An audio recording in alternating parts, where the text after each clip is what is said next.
the end of the day, authentic culture and authentic people are rarer and rarer commodity, right? I can't tell you how many people pitch me all the time. Hey man, XSET brand's fucking, out there. There's so many like people who know it. Let's replace your creators with AI and do AI. No one's going to know the difference. Let's just create AI creators, and they'll be the guys who are streaming and creating content. And I'm like, welcome to the podcast, where we introduce you to incredible humans who share their journeys with the mission to inspire you to harness your own inner tenacity to drive your life and career forward. And now, your host, Adam Posner.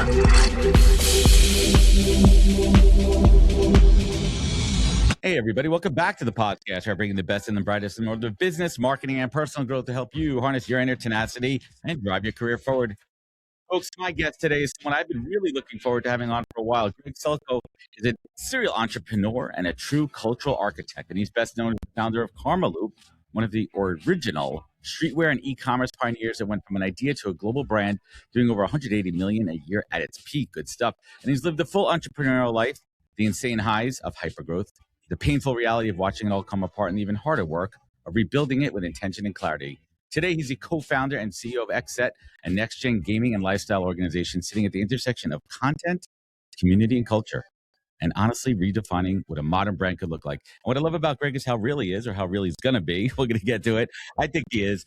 And he doesn't sugarcoat anything. We're going to talk about failures, resistance, and everything learned on the way. Let's get to it. Greg, welcome to the podcast, man. Appreciate you having me on.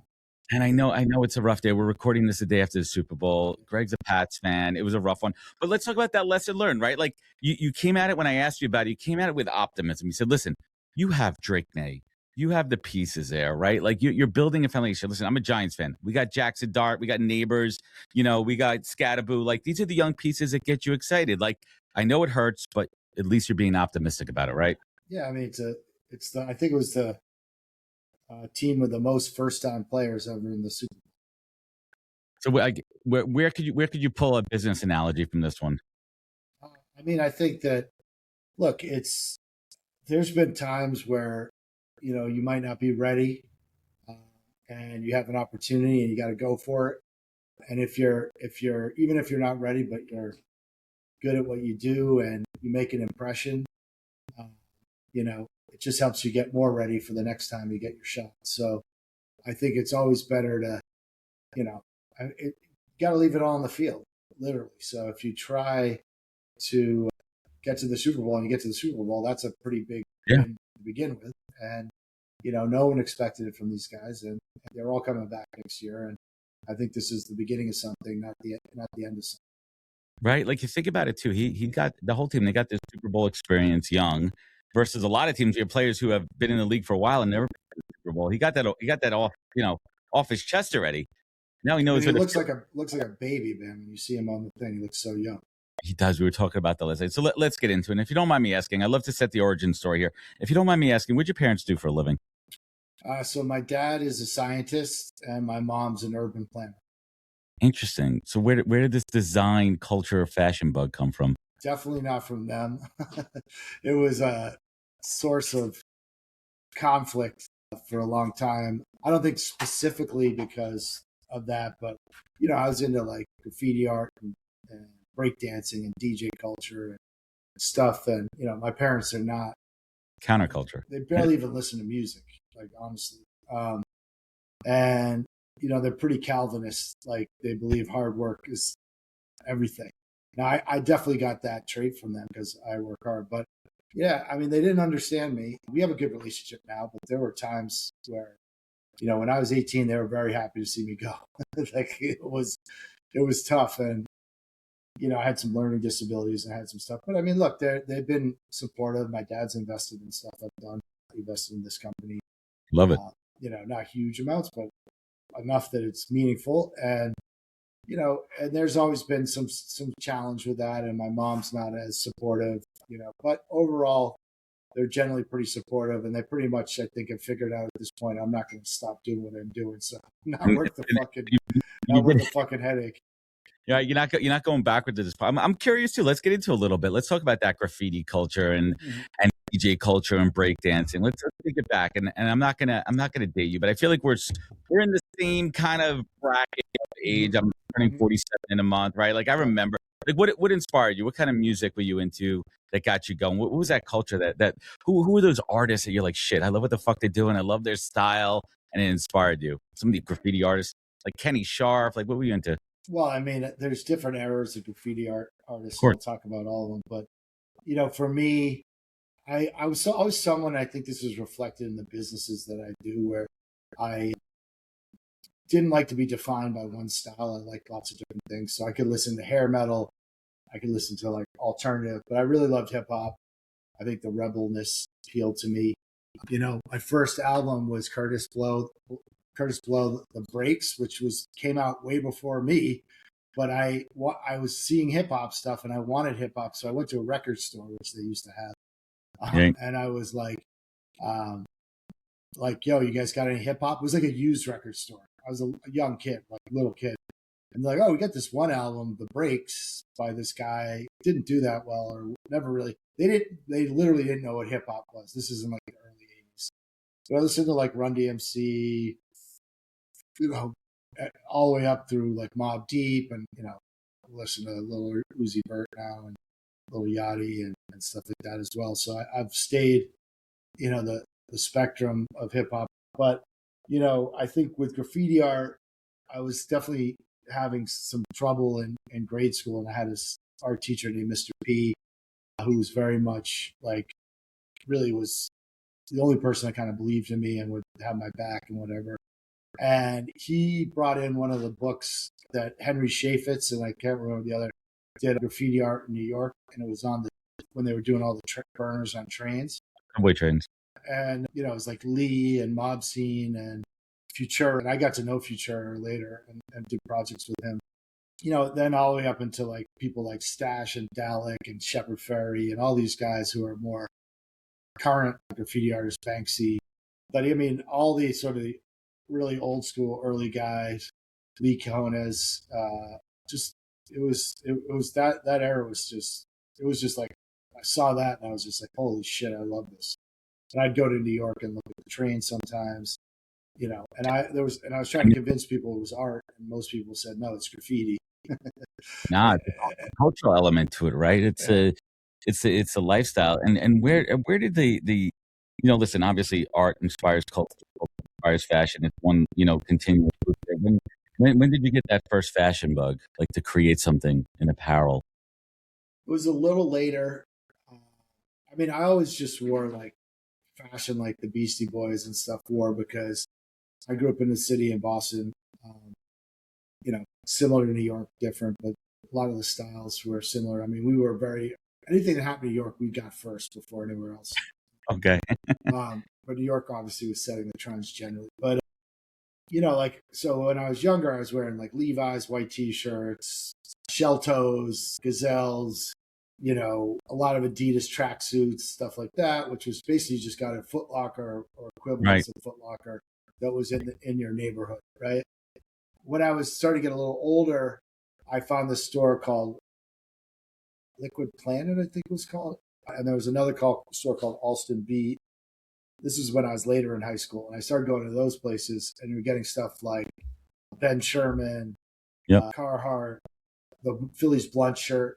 I have one of those. I had the original one. Stussy, stuff like that. So I was always interested in it. When I was younger, I kind of looked at sort of like the hip hop artists and the graffiti artists and like kind of dressed like them. As I got a little older, the styles changed, and I was getting more. I wasn't going just to like the neighborhood sports store to get stuff, Champion and Fila and Lotto and all the stuff that a lot of people wore, and it was stylish. It was kind of like chav culture meets hip hop. But then I started seeking out brands. But when did you decide to create for yourself? When like you were inspired, you see all these things out there, you're like, I'm going to give this a shot. Well, I didn't know what I was going to do. I barely got into college, and my senior year, I got sent away to school for badly behaved boys, where like they like shut you in your room at night. It wasn't like a reform school or anything, but it was it was for people who had potential, and it was great. It really helped me a lot, because I had this guy, Mr. Chase, who's a Marine Corps sergeant who was my like hall guy, and he really took a liking to me, and he really, it was good. It was something I needed. I got kicked out of my public high school, so throughout college, I was just partying a lot, and I didn't know exactly what I was going to do. So after college, I started working for the city of Boston. I thought I was going to be an urban planner. All that other stuff was the hobby. I had a friend who had That's what you enjoyed doing. Yeah. Yeah, I had a friend who had an electronic music magazine called Decontrol. It was like hip hop electronic music, more focused on DJ culture. I helped him with that. And that actually is what led me to Karmaloop. I was working for the city. I actually got myself into Harvard through like a city sponsored thing to get a master's. It's like a Will Hunting story right here. Yeah, right. Well, I had a little more advantages than Will did. But yeah, so there's some similarities. That movie resonated with me like bad. Classic. Those guys are a few years older than me, but I felt definitely a kinship there. And so basically, I was working for the city. I had gotten into grad school, which was like, my parents couldn't believe it, and I was starting to take things seriously. They had to make them proud, right? Like they had to put a smile on their face. Yeah, they were very skeptical that I was even trying. And then when I got in, they were like, "Who'd you pay off? Would you cheat to get in here?" Right? Well, I mean, the funny story is I didn't get in at first, and then I got in later. And they were first right away. They're like, "Of course you didn't get in. Of course you didn't." But I got myself in there, and so I was going to take some time to go to school, and I was going to still work my job part time for the city. And at that time, I met a guy who was from San Francisco, who he had moved to Boston. He picked up an issue of the magazine, which was called Decontrol. And Decontrol actually was named after SS Decontrol, which was a hardcore band out of Boston back in the day. And even though it was a completely opposite music, it was about electronic music. It was the essence and the kind of vibe and the feeling of kind of rebelling and trying to do stuff that was underground. Anyways, this guy picked up this zine at one of these stores called, the Alston Beat, the store I was talking about earlier. And he reached out to Al, who was the publisher, and he and I were going to sell ads in this magazine, right? We got some ads, like, we go to record companies, record labels, stuff like that. So he had all these cards he had gone to Magic, which is the big trade show. And he had all these cards of all these brands that we were all kind of into. We kind of knew about it. You could only get them at Alston Beat. Yep. And so we started reaching out to them with the idea of selling ads in this magazine. And that's how we kind of figured out, oh shit, let's sell clothes online. That's a lot better than instead of asking to give us money, we're like, hey, we're going to pay you money, but first you got to give us some clothes. So we did it all in barter in the beginning. And then a third friend of ours came up with the name, but I was the only one who really saw it through. They wound up, the other guy wasn't involved who came up with the name, but Alex, who was the guy who was kind of there for the first 6 months, and he bounced. So listen, the company took off. When did it stop feeling like a startup and started to feel like a machine? And you started like, shit, this is a real company. We gotta run it this way. We gotta build something here. 2008. So 8 years. 8 years. I started in 2000, and in 2008 we started making money. I raised, I got a big check for $35 million. The company just really started taking off. It was making money. It was stable. But between 2000 and 2008, I kept the lights on every week and lost money every year. That's what people don't understand, right? A company could still be moving along and just losing money along. Well, I mean, what was one of those decisions you made, during peak growth that looked smart on paper, but in reality, like it planted seeds for problems later? Well, there's a lot of stories. I made a lot of bad decisions, and I didn't have a business background, right? My parents weren't business people. My dad got involved in some like medical type business, way after I was grown up, and I just didn't have the knowledge. So I had to really learn that. And I was going to Harvard, but I was going there for public policy, and I did take a lot of business classes. I took like negotiations with Mandel. I took some really good, cool courses at the business school as well, but generally I didn't know a lot. I also had dyslexia, issues with math and stuff. So there was a lot of things where people were working with me and they were pulling fast ones on me, and I couldn't tell, and it was hard for me to explain sometimes that I missed something because they're like, "Oh, you're so smart, you're doing this." I'm like, "Yeah, but I'm like a third grade math level." So now I've solved that because I, used AI and I used calculators. I used and I had a kind of almost a phobia. But you got some good tools these days, right? What's that? So we got some good tools these You days. don't need to know math, basically. Someone else, the computer knows it for you. As long as you can trust it, right? Yeah, as long as you kind of understand the concepts. But bottom line is, I do know math. Good enough to do what I do. But what are some of the mistakes I made? Well, one of the mistakes I made early on is, I guess I was getting to that without even really.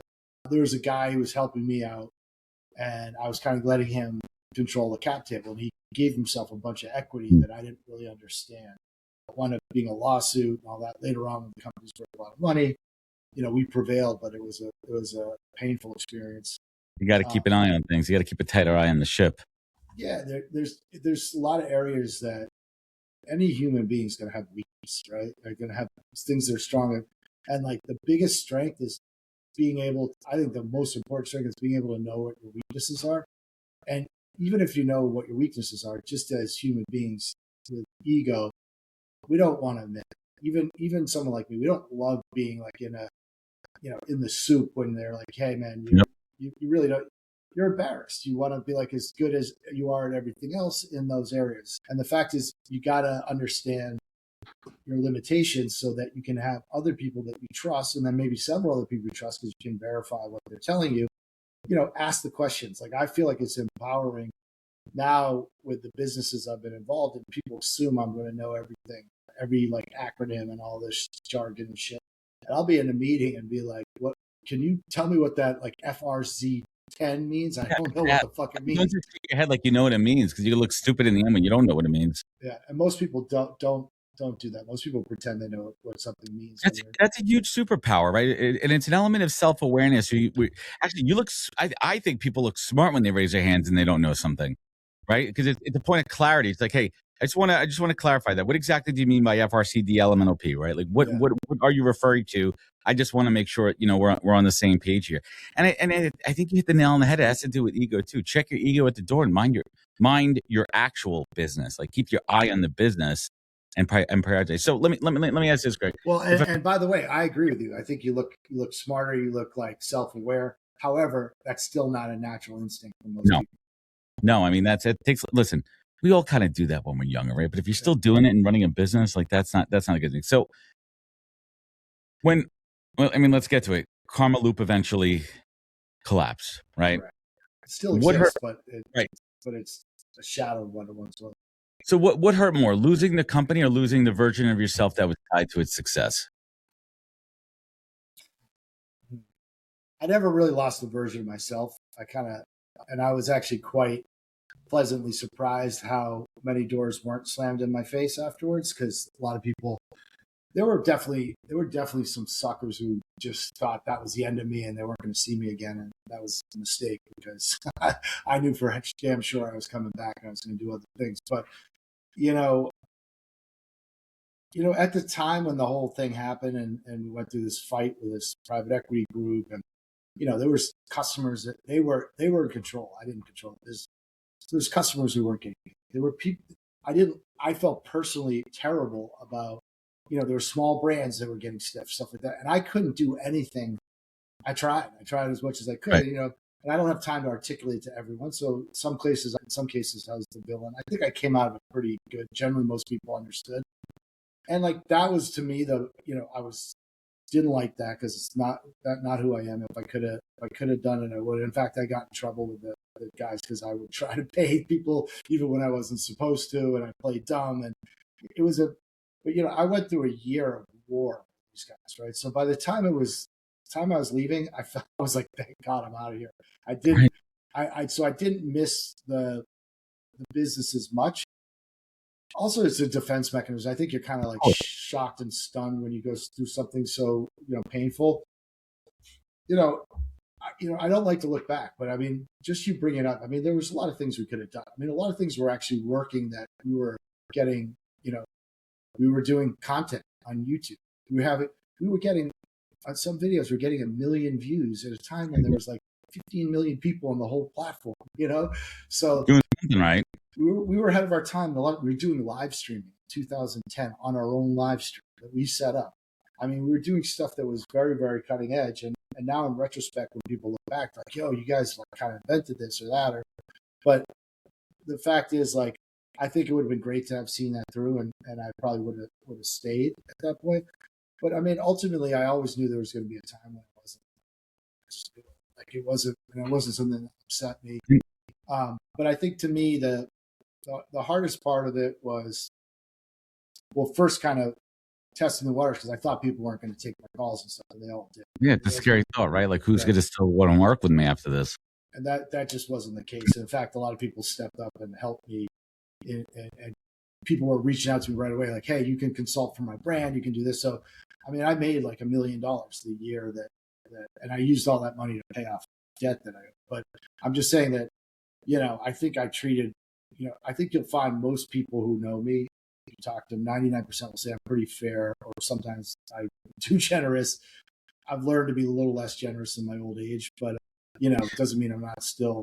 But I mean, there was times I've taken advantage of friends and whatever. But I wouldn't change it. It's just who I am. But the kind of the fear of like, am I done? Even though I knew in my heart of hearts that there's no fucking way I was going to let it be done. But I mean, I tell a story. I kind of wound up getting asked a lot of the same stuff on podcasts, although this is a little different, more. But like, so I was super depressed, and my friend Divine, who is a hip hop artist who had actually been incarcerated for non-violent drug offense for like 12 years. He used to do stuff with Eric B. and Rakim, but then he got put in jail. When he was in jail, he had a picture of me on the wall and a picture of Ben Horowitz. And he took my picture, or my article from Word Up magazine, and it was on the wall. And when he got out, he contacted both of us. And actually, I contacted him first, but he told me he was going to contact. It's such a weird world. I guess we all had similar thinking. I contacted first, and then he told me, "Oh, I was going to contact you," and of course I know who you are, because I just texted him, and I DM'd him on Twitter at the time. Yo, I know who you are. So, anyways, long story short, he had also become close with Ben Horowitz. So I was just depressed. I had been in the house for a couple of weeks. He's like, "Yo, you should come out to this barbecue at Ben Horowitz's house, right?" It's like Steve Stout, Jay-Z, just all these, and a lot of other people in the tech world. And I was like, I don't know. I didn't know how I was. I just knew there's going to be a lot of people there. This would be, 100 people who knew my story and knew exactly what just happened. Right? There was, the company had gone bankrupt, and there was all these fighting and all this shit.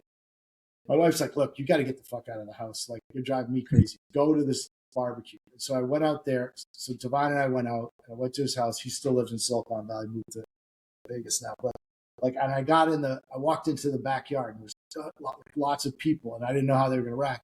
I was like, "Yo, what's up, man? You did it big. Who fucking cares?" Like, everyone was being so supportive. Like, what respects you, Ben? Like, I don't know you, but like, fuck these guys. Don't worry about it. And it was like, okay, because in Boston, there were a lot more people beating me up, because Boston just has a weird culture of like not supporting. We have this kind of incestuous like city where we all know each other. It's big but small at the same time, but it's not a really like, we create invent a lot of things, but it's very academic, right? And in Silicon Valley has more of a cowboy attitude. Like, by the way, it doesn't mean we don't have some of that here, and they don't have some of what right, of course. There. But like, and and I was a well-known figure in Boston, so there was like a lot of stuff in the papers and stuff. Not that bad about me, but just kind of telling the story. And I was under a non-disclosure, so I couldn't really give my side of the story. I eventually decided to break that, and that really helped me get a settlement with these guys who I had a lawsuit with. But long story short is like, I wasn't feeling that love. I was feeling really like, and by going out there and seeing these other people who maybe knew me less, but knew the story, and were also entrepreneurs, also loved the idea of going big and trying to do stuff. And the fact that we did create a lot of wealth. I made a lot of people money.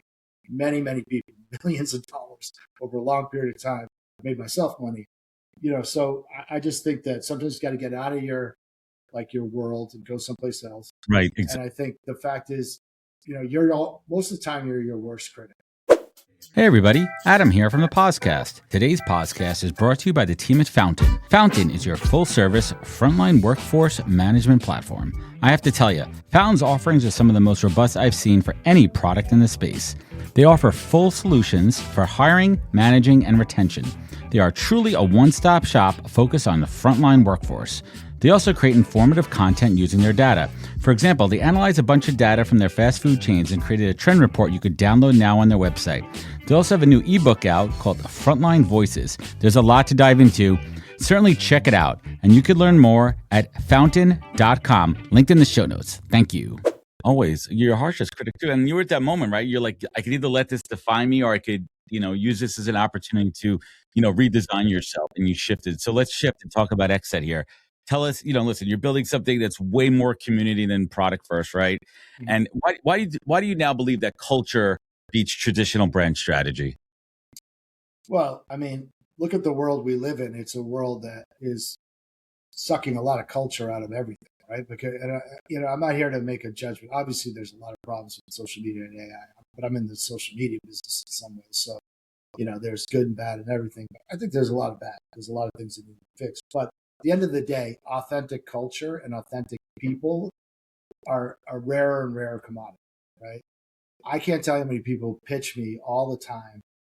Hey man, XSET brand's fucking, out there. There's so many like people who know it. Let's replace your creators with AI and do AI. No one's going to know the difference. Let's just create AI creators, and they'll be the guys who are streaming and creating content. And I'm like, no, they fundamentally don't understand that. Well, you could have one. And say, hey, it's an AI creator, and we're doing this, and it's kind of like it's an art project. But if you're trying to trick people into making something more human, I think people nowadays are trying to find their culture, their community, and it's hard to do. In some ways, it's, there's more of it, more connectivity than ever, but in other ways, you don't get together and meet in person, and there's a lot of inauthenticity out there. So when you're kind of navigating and trying to find things that are authentic, you're going to be bumping into all the stuff that's inauthentic. Whereas, in the past, when it was much more analog, you just show up at the store. That's cool. You talk to the people, you know what's going on. It's actually harder, even because it's an information overload, to know what's cool and what's interesting and culturally. So to me, I think there's and the other thing is gaming has all these cultures in it, and people just didn't know that. To me, I'm like, it's obvious that it's not just about esports. It's basically it's in some ways it's the new hip hop, or it's the new fashion brand, because it says a lot about who you are, and it's where you spend a lot of time. It's how you learn about new songs and new trends and meet people. So like, obviously there's got to be brands and things that can grow up around it that are culturally amplifying the culture that's being created. All right. So how do you describe the brand to someone that's never heard of it? I mean, it's kind of easy. We're a media company. I know it sounds, when people look at us, a gaming lifestyle. Isn't everyone a media company? Isn't everyone a media brand these days? Yeah, but I mean, we're a media company, and this is how I define the way we are a media company. TV's dead. Traditional media is dead. We use YouTube, we use TikTok, and we use Twitch. It's new media. However, our media company is at the intersection of gaming culture with music, fashion, art, entertainment, and traditional sports. No one else is really doing that the way we're doing. Yes, we're a media company. We haven't reinvented the wheel in that sense, but the way we're approaching, I think, authenticity, community, bringing in things like doing collabs with fashion brands, and bringing in people from the NFL and NBA, and people like Ozuna and Sway Lee and T Grizzly and folks like that who got involved. I think we're doing something really different. Is the audio cool? Yeah. No. I have a guest coming in for tomorrow who jumped in there. I mean, I'm looking at it now. Like, I have your website up here. McDonald's, Spotify, Nike, Google, Samsung. I mean, these JBL, Amazon. Like your brand is the glue that's connecting them to their audiences, connecting them to the youth, the generation Alpha, the Gen Zs that are out there, right? Mm-hmm. Like bringing it all together. What was when you launched this company? Was there something you said? Like, obviously, there's a lot that you took from your learnings and your experience. Was there one thing, Greg, you're like, I am not going to do that shit at this new place? Well, I mean, well, yeah, I think one of the things that I when I was creating it, I had just been at Phase Clan. I don't know if you know, I used to run Phase Clan exit. So I did Phase Clan. So two of the biggest youth culture phenomenon during that time period. And then I started XSET. When I started XSET, I wanted to feel a little bit like Carmel because I'd just been at Phase Clan for 2.5 years, and it was like fucking it was madness. I got to write a book about it, but it was LA lifestyle. These guys were huge celebrities. It was very police were getting involved with parties. It was just like I was waiting for someone to kick down the door and like throw me in handcuffs. I'm joking, we were not doing anything illegal, but it was a rowdy bunch of guys, and it was kind of trying to manage chaos all the time. And I was pretty good at that because at the end of Carmel, that's kind of what I was doing, was managing chaos. But what I wanted to do at Exit is I really wanted it to be something where we had really good people. And funnily enough, the way humanity works, I had a lot of people involved that were not good, and I had to go through the same type of stuff I went through in the past. I had to exit a couple of founders. I'm not saying they were the bad people, but we got a lot of egos involved, and that's what I was trying not to do. And sometimes there's two types of people with egos. There's people with egos who are like, hey, I've got a big ego, and there's people with egos that say, hey, I don't have a big ego at all and have massive egos. And so they're both dangerous in their own ways. So I have an ego too, so I'm not ego is not necessarily a bad thing. It's how you manage it and how do you harness the good. Right? Like how do you harness 100%, the good? 100%. So that was the main thing. What did I want to not do? I wanted to enjoy myself and work with people I like. And that's how the company is now, which is good. I love it. What's on the horizon from an innovation standpoint? Give us some alpha without giving too much of the secret sauce away.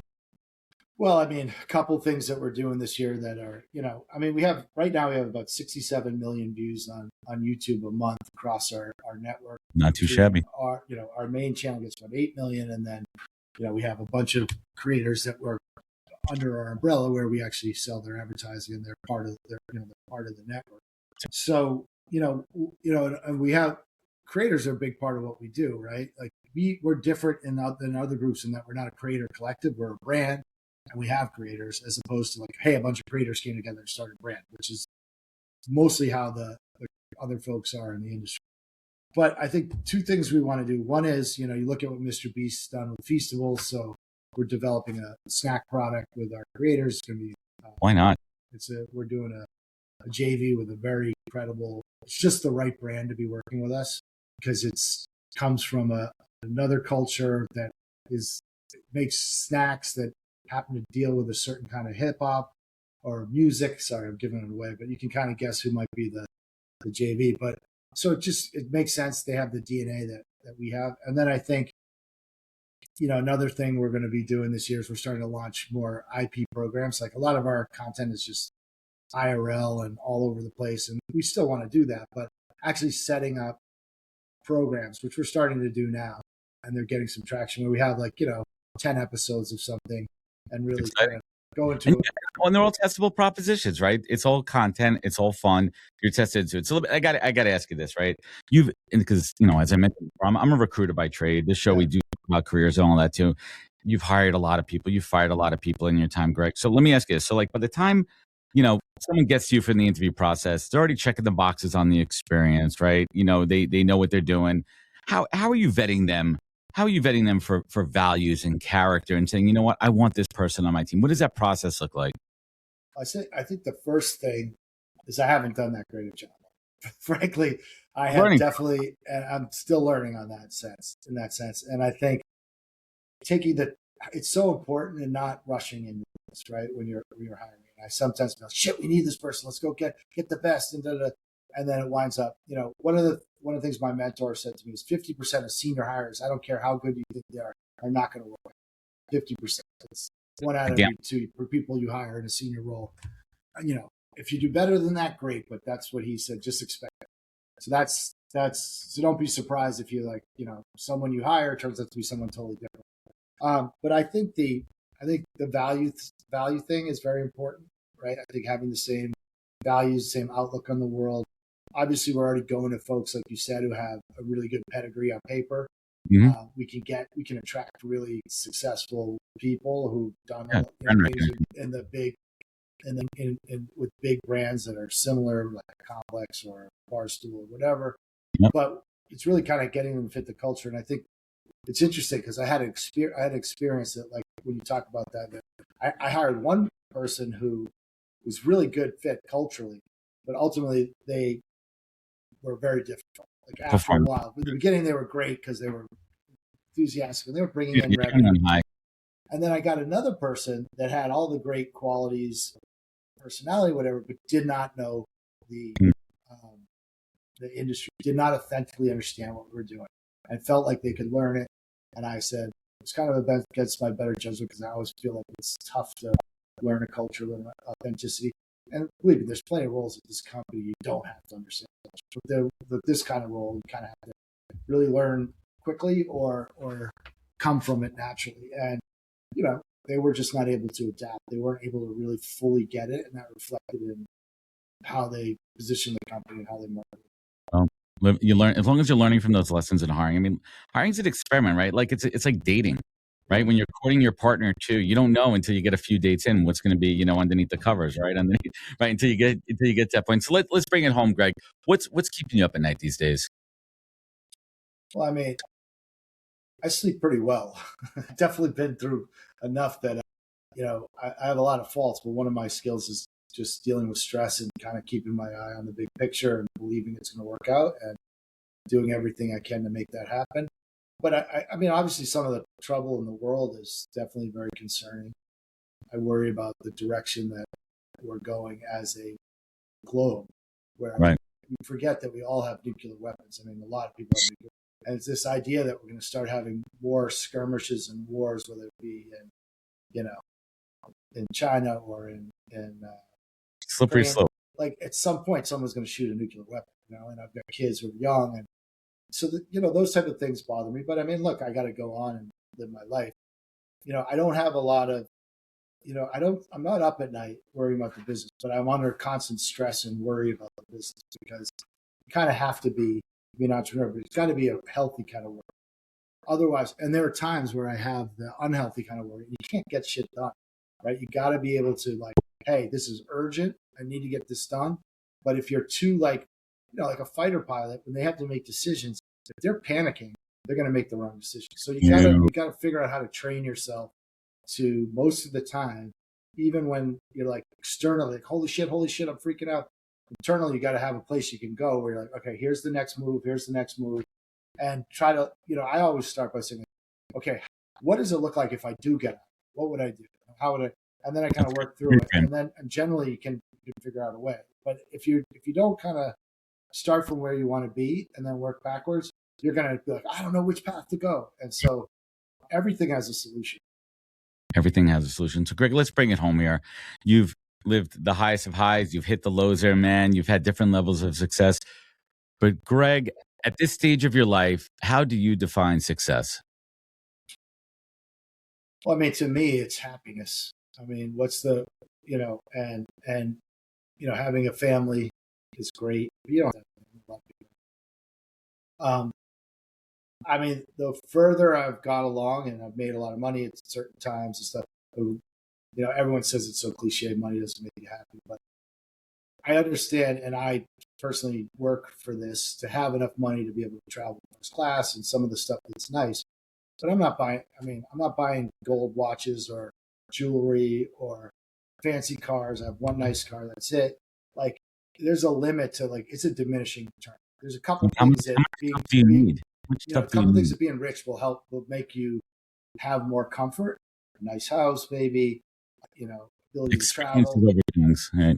But after that, man, none of that shit really matters. Honestly, it really doesn't. And I think if you're truly successful, you don't need to flex as much because, I oftentimes say, if I put on social media all the people that I see all the time, and people would love it because I'm around a lot of big famous people, not that infrequently. But I did that at one point when I was at Carmel. But I just dude, I don't feel like asking them to take a photo in the middle of a meeting or something like that. You don't be that guy. And so I'll post sometimes once in a while if we all take a group photo. But at the end of the day, like focusing on flexing and like how other people perceive you is going to make you super unhappy. Caring a little bit about that, it's not, or human, is cool, but really spending your time on like, hey, how can I have the best experiences? Like you said, it's not, because you can't take that shit with you. Can't take it with you.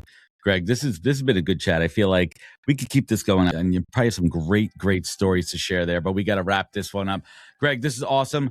Thank you for your time. Hang with me 1 second here. Everyone, check out xset.com. You can follow Greg on Instagram. Greg, Selkoe. Check all out my social, on TikTok, on got it all. on Follow. X, it's all Selkoe.